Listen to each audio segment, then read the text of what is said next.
since 2010, the test has been changed. It has been heightened, quote unquote. And the reason exactly that the legislature saw it fit to intervene and heighten the test was to stop hopeless appeals from passing through to the test, rather to the appeal courts, to stop that floodgate. And this is a typical example of why the legislature did that. Because, my lord, if there ever was a hopeless appeal, this is one.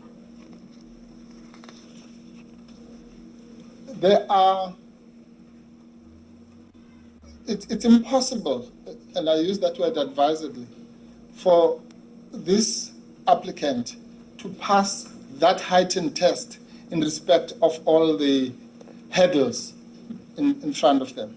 The Lordship correctly started with the asking my learned friend regarding the preliminary points. Now, you know, preliminary points sometimes are called technical points.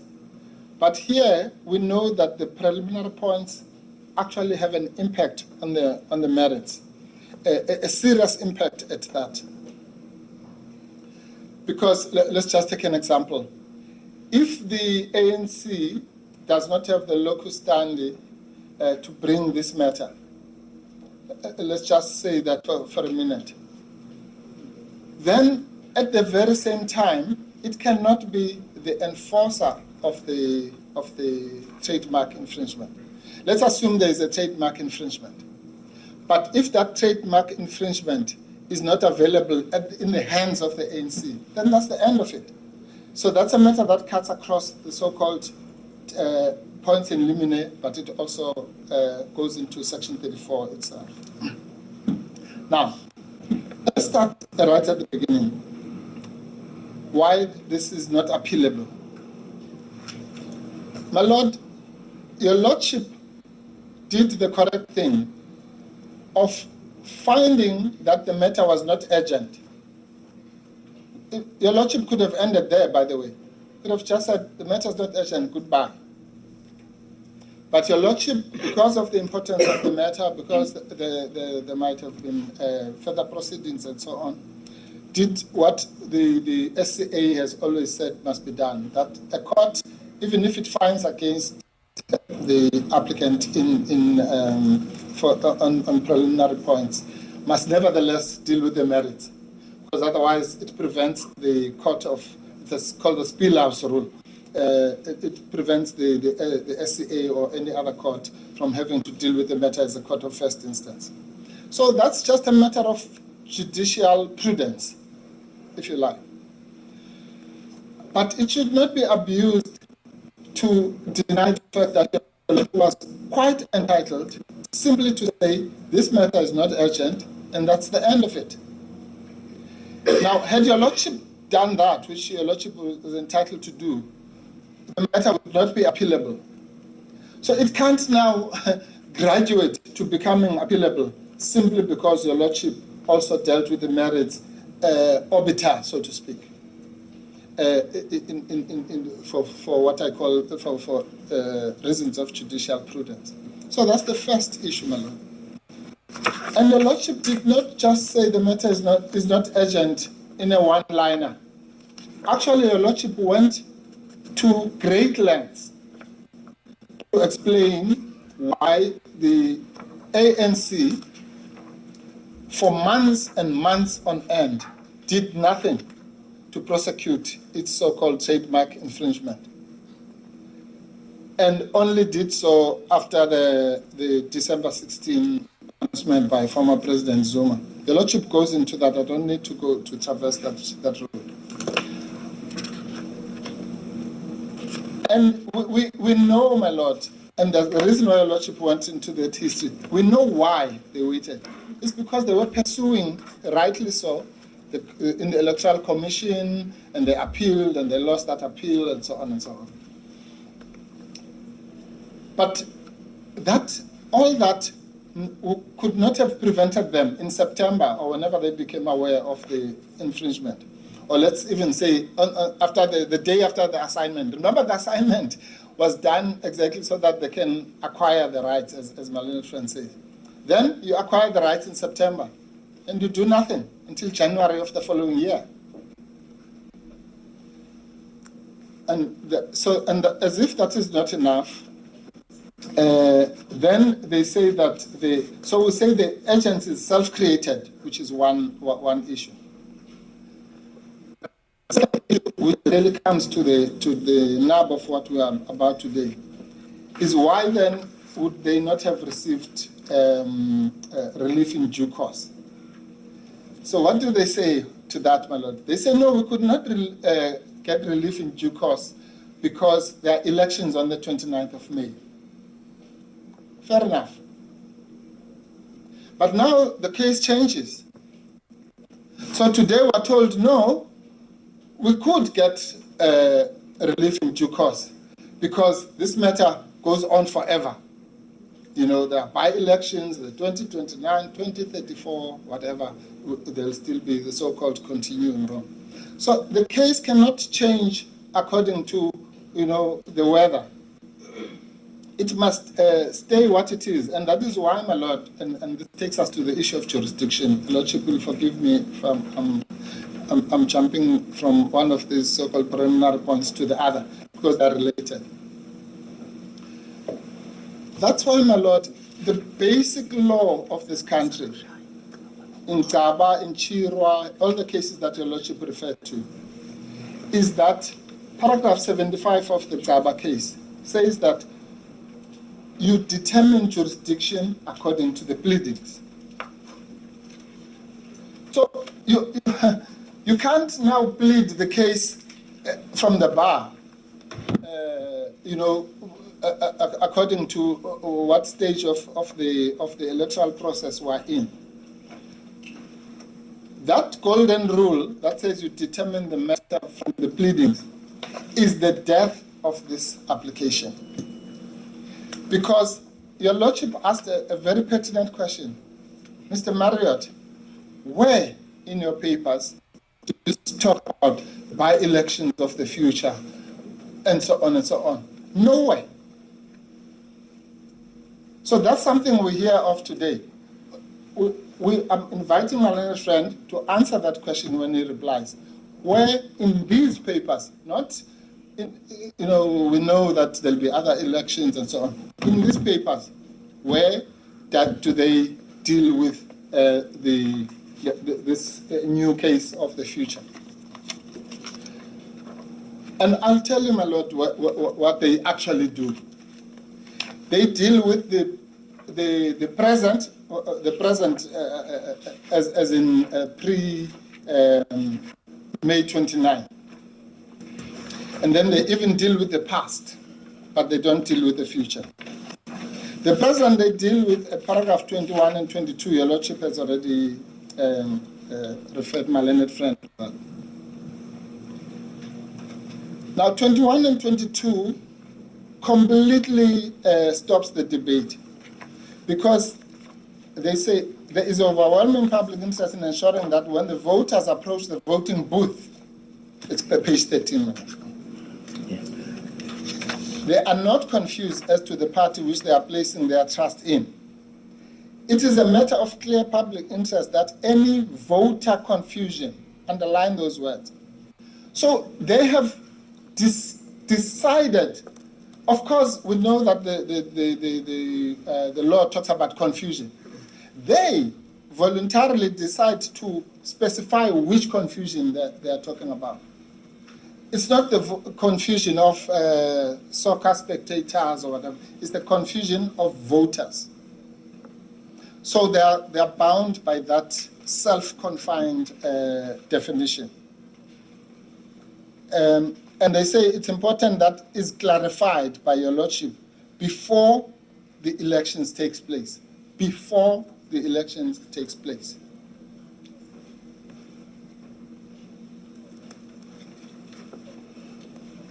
And then given that we're in electoral, it is for that reason that at 22 now, that the ANC requests that this court must attend to this matter urgently and expeditiously. Now, I say this, my lord, and in fairness to my learned friend, they did allude the last sentence of 21. So it is therefore to the benefit of all parties that the matter be clarified before the general elections, as the next general election will only be held in 5 years. So that's the only allusion, if you like. But they say it is for that reason that the ANC requests that this court must attend to this matter urgently. Now, we make this point in our heads, my lord. A case cannot be based on a particular election and voter confusion and all those things for the purposes of urgency. But for the purposes of the merits, it's something else. Because that urgency, there's no such thing as, it's like trying to unscramble the egg. It's an urgent application, it's one thing. Your Lordship dismissed the urgent application of the ANC, and that urgent application was premised on the May 29 elections. To make matters worse, my lord, if you go to right to the end, that's paragraph 50. My learned friend referred you to 62. I'm sorry. It's 50 of the. No. No, it's paragraph, I'm sorry, did I say paragraph 50? Page 50, paragraph 107, I'm sorry.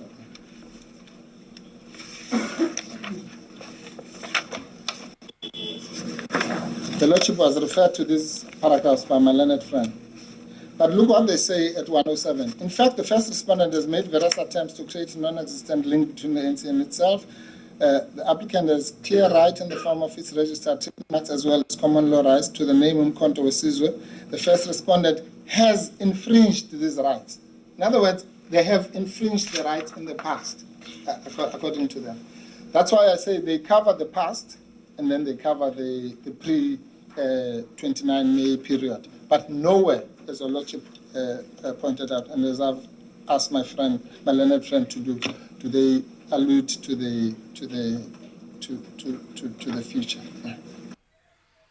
Now, that then also finalizes the issue of jurisdiction in the following way, my lord. My learned friend is correct, of course, that the High Court generally has the right to deal with trademarks, that nobody is going to argue against that. But that's not what we're debating here. It is like, my lord, if you say, I'm bringing a labor matter here, and then I say, no, but the High Court has jurisdiction to deal with contracts. So I'm based, of course, the High Court has jurisdiction to deal with contracts, as the High Court has jurisdiction to deal with trademark infringement. But if my pleadings show that actually what I'm complaining about is an unfair labor practice, then I must go to the labor court. That is, by the way, the reason why specialist courts are created. It is effectively, if you like, to eat away from the jurisdiction, the inherent jurisdiction of the High Court. Yes, but the point which is made by Mr. Marriott is that the applicant would not have been able to get in the electoral court the relief that is sought in the notice of motion. That's, if I understand his argument correctly. Yes, it is, my lord. But that's not correct, my lord. Remember the history of this matter. They are the ones who decided to split the baby, so to speak. It's not even a secret. Like literally on the same day, the 9th of January, they decided to issue 2 matters. One in the electoral court, one in this court. Literally on the same day. Both affidavits signed by Mr. Mbalula on the same day. Now, that might have been for tactical reasons or whatever, but it has backfired because both courts, in a way, found that they don't have jurisdiction. It looks like they should have swap the matters around. But be that as it may, my lord, the issue, and your lordship did ask this question, I can't remember how your lordship framed it, was when you are splitting these matters, as you are doing now, which one becomes which? Because, and I'll tell you, my lord, why part of that strategy was clever lawyering, so to speak. They understood that to come here for the trademark infringement, one of the issues is going to be unauthorized use. Now, this actually is a shortcut to this whole case. So they thought, okay, let's first do the deregistration, and then the deregistration will then deprive us of the defense that the use is authorized. Unfortunately, they failed because the deregistration case was dismissed before we came before your lordship, I think a few days before we came to your lordship. Now, once you do that, my lord, then how can you get an order in this court for whatever relief you seek, but which is hinged on where the element of unauthorized use is an essential element? So, assuming that the deregistration case went in favor of the ANC, would the ANC's case before this court have been on a much stronger footing? Absolutely, absolutely, my lord. Because remember, I call it the overlapping element. Because remember, unauthorized use is required for both Section 34.1a and for 34.1c. So I could not have then come before your lordship and say, well, the use is authorized. Because your lordship would have said, well, to the extent that it was authorized in September, it has now just been unauthorized by the electoral court. But once they lost that case, my lord, they cannot with a straight face come before your lordship and say that the use of the logo and the mark and the name and all those things is unauthorized, because it has just been authorized yesterday by the law, by a court of law of 5 judges. So it matters not. Of course, Mr. Marriott is right that if you like, the pure trademarks case could not have been decided in the electoral court. But you can't purify. You're the one who scrambled the egg. You can't then now want to unscramble it, because, my lord, it's not. They blame your lordship for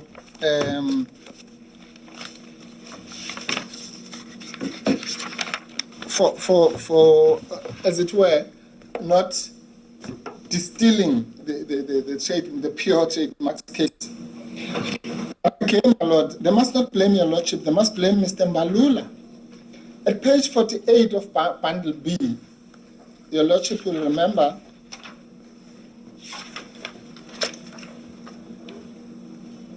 it's FA6.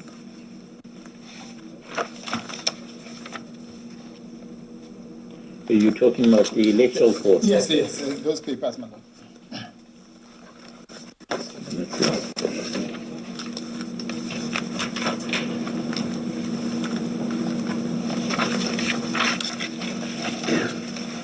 Yeah. 46, you said. Oh, 48, my lord. Yes.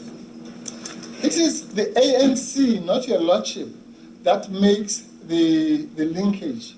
Remember, at this stage, there's no High Court application, my lord. This is a letter that he's writing to the chairperson of the IEC. The date, your lordship will find at page 50, 20th September 2023. Long 4 months before they come before your lordship. Yes.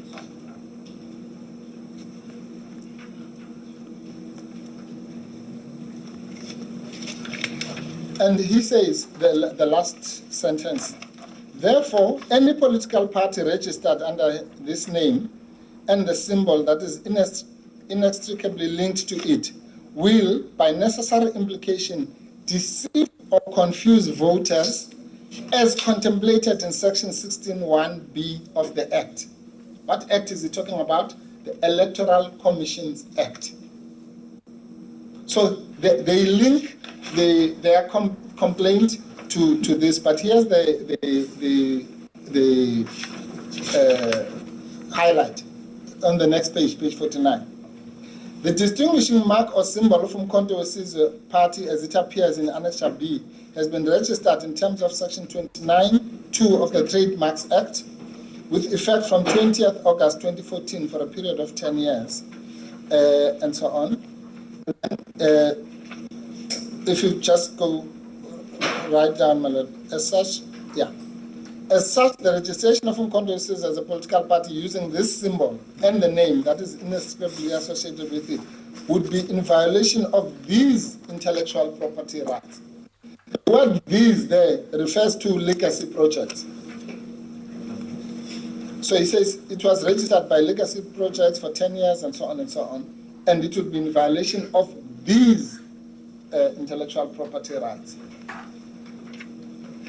So it's not your lordship, it's not MK Party who introduces the symbiosis between the Electoral Act and the trademarks violation. That's how the case is pleaded by them.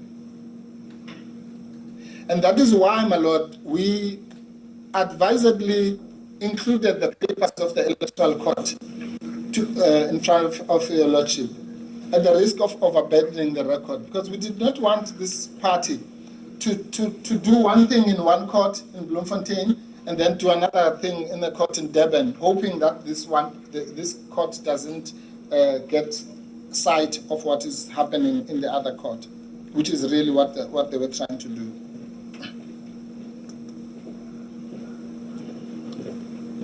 Yeah.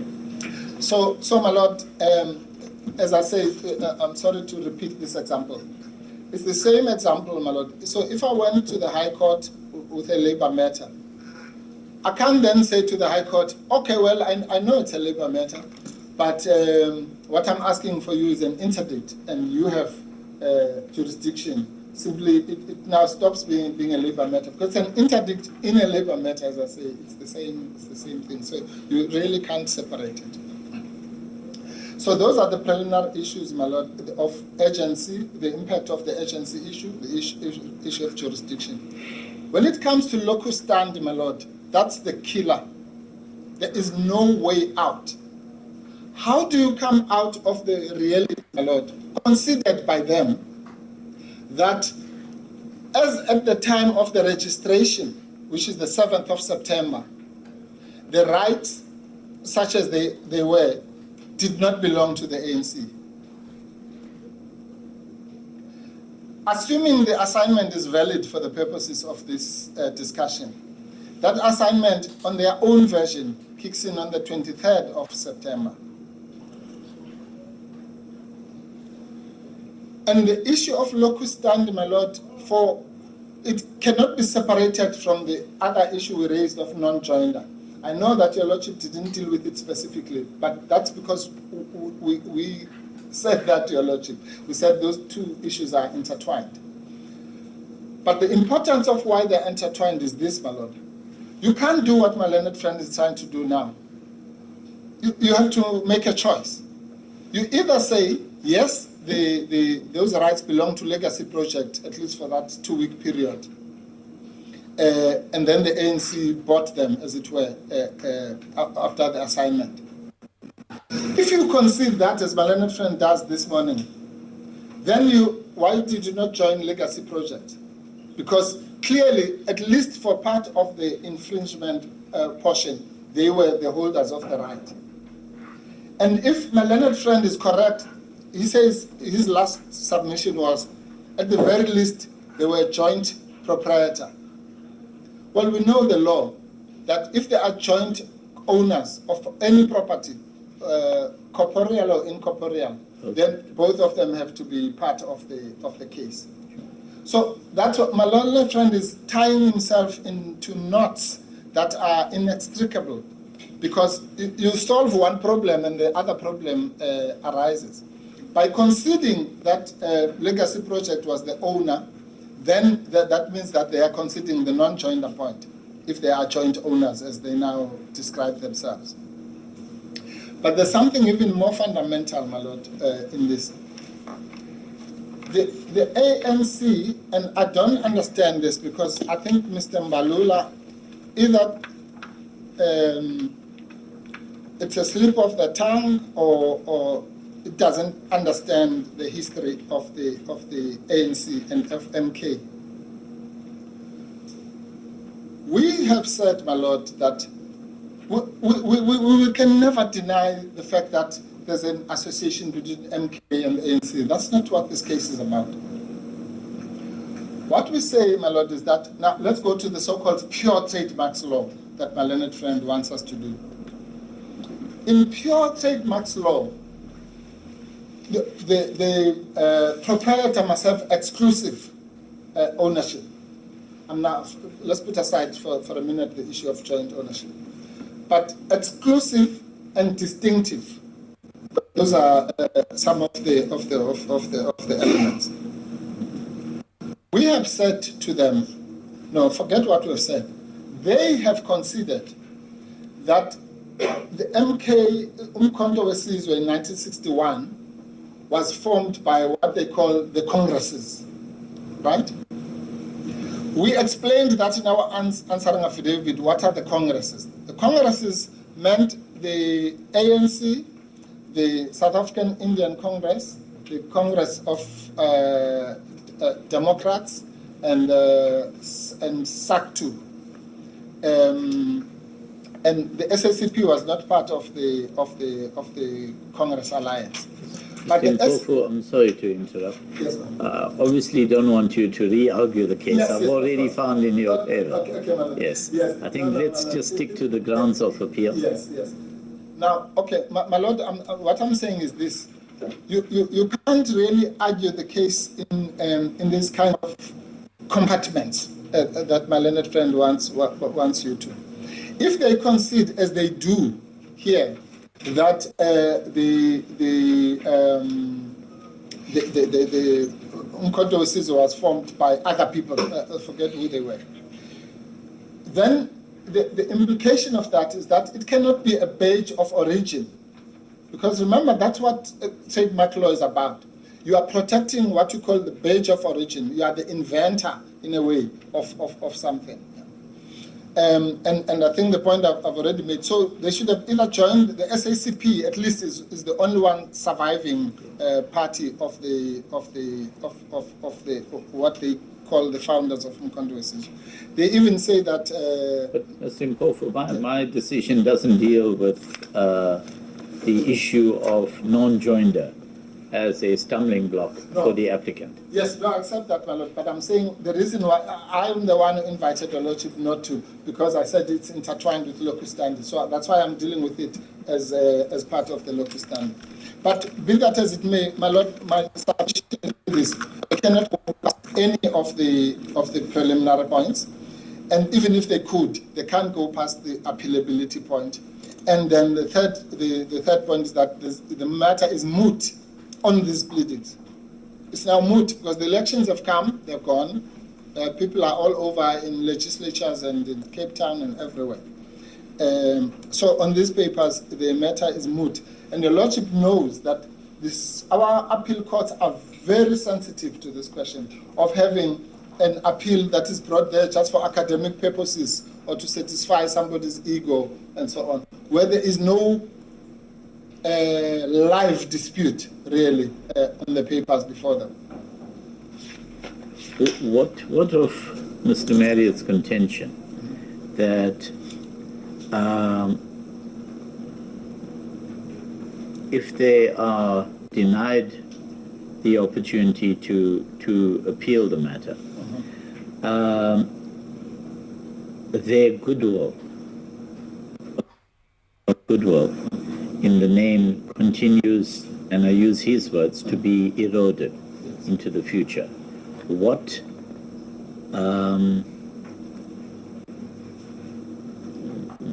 is available in the hands of the ANC to prevent that if that is taking place? Thank you, my Lord. The answer to that is very, very simple.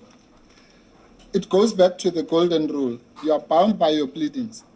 If the ANC feels that its so-called goodwill is being eroded going into the future, they must bring an application to court. It's very simple. You can't, my little friend accuses MK party of wanting to hang onto the coattails of the ANC. Well, they want this case to hang, or the infringement case which they should bring now, to hang onto the coattails of this case. You can't do that. An appeal is not a place where you want to now assert new rights. If they want to assert new rights, they must bring another application. That's the recourse, my lord. Bring a fresh application. If we say in that application, no, it's res judicata, they can say, no, no, no. That case was confined to the period up to the 29th of May. Now, you are doing by-elections here and by-elections there, what have you. So the answer is very simple. If they feel aggrieved like any other litigant, they must litigate. We're here, we're ready for them. So that's the answer to that. And so that's the end of the preliminary point. Now, coming to the merits, my lord, I'm going to be very short, because really the shortcut is this. I'm going to only deal with two elements. Unauthorized use we've already dealt with. The second one is in the course of trade. And the reason why I'm dealing with only those two is because those are the two that overlap between section 34.1a and 34.1c.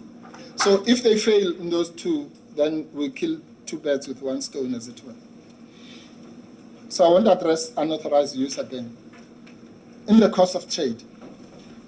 My lord, your lordship will remember this. I remember it as if it was yesterday. We said, okay, now show us, assume everything, the assignment is correct, you are the registered proprietor, and so on. Which class? And they said class 41. And the lordship said, well, one that covered what we are busy with here. And we had all agreed to frame it as electoral politics, as it were. And my learned friend said, no, it's there on the list. And he took the list, he looked, it was not there. And it's still not there today. And it will not be there next week. So if the element of in the course of trade cannot be met, could not be met, then, and my learned friend was at pains, or rather constrained to consider that, even if not in so many words, then how is that going to be suddenly cured in the SCA? At what point is it now going to be class 41? And again, your lordship dealt extensively with this in the judgment, to say that I think the last attempt was to say, well, it deals with congresses, the class, and therefore a political party also holds congresses. I don't even know what that means. But it was an ill-fated attempt, nevertheless. And the point I'm making, my lord, is simply this. Remember, we're in the application for leave to appeal. So in which world can we say there's a reasonable possibility that another court would find that class 41 applies? It will never happen. I can put it that strongly. It will never happen. So why burden the higher courts with something that is stillborn and completely dead on arrival at best? So I'll leave the 34.1a and 34.1c. Now let's go to the last point, which is passing off. The passing off matter, my lord, is the one that your lordship, with the greatest respect, dealt with right from the beginning. When your lordship said to us, please, parties, can you give me the two logos of what will be in the ballot box? That was the end of the passing off case. Because the issue of similarity or dissimilarity, the so-called what's it called, side-by-side analysis, completely deals with that. Because you can't pass off, at paragraph 65 of the judgment, Your Lordship put the two logos literally side by side.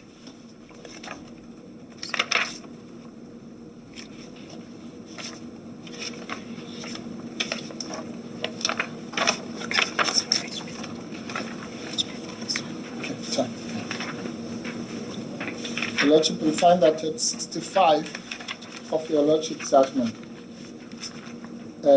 page 34 of the typed version, where Your Lordship has put Umkhonto Wesizwe logo as it will appear in the ballot box, in the ballot paper, sorry, and the ANC logo. So the issue of so-called voter confusion as it relates to the passing off is completely destroyed by the so-called side-by-side analysis. But let's put aside the issue of similarity or dissimilarity and go to the goodwill that was mentioned now. Now, I ask this, my Lord, as a rhetorical question.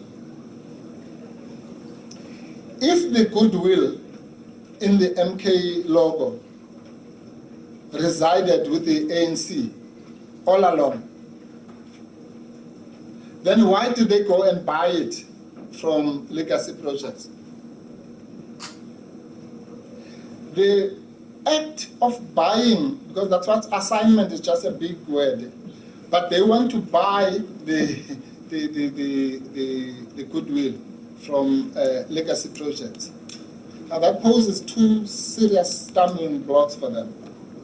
One is you can't then come here to protect that which you did not have and bought later. Obviously, if it's a house, you can't say, well, I've come to buy the house, but I'm protecting it retrospectively. Your Lordship dealt with that. The quintessential law of trademarks is that a trademark cannot be retrospectively assigned.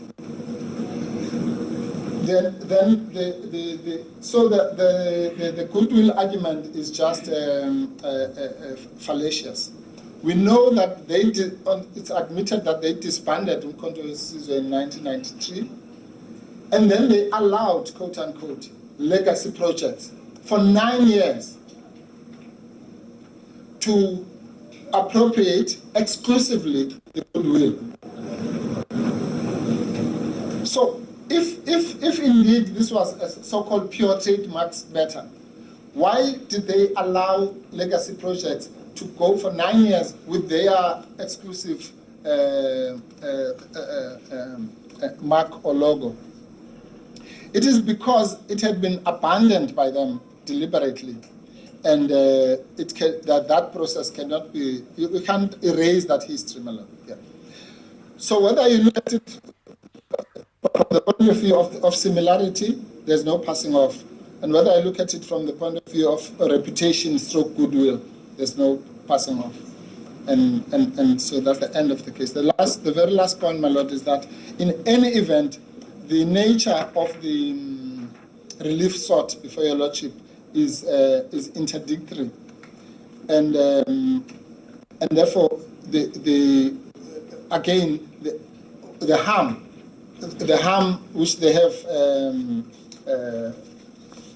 identified is confined to the pre-election period. You can't now come and want to expand it later in the SCA or any other court. It would be a tragedy, my Lord, if we were to overburden any other court with this matter. When the horses they left the station, and I've run out of metaphors to describe the situation that we're in. it really would just be for pure academic purposes to say, oh, well, wouldn't it be nice if, what would happen if a political, courts are not for that. That will be left to academics. The academics will analyze your lordship's judgment and say what they have to say, but not to waste our scarce judicial resources on this, as the court pleases. Yes, thank you, Mr.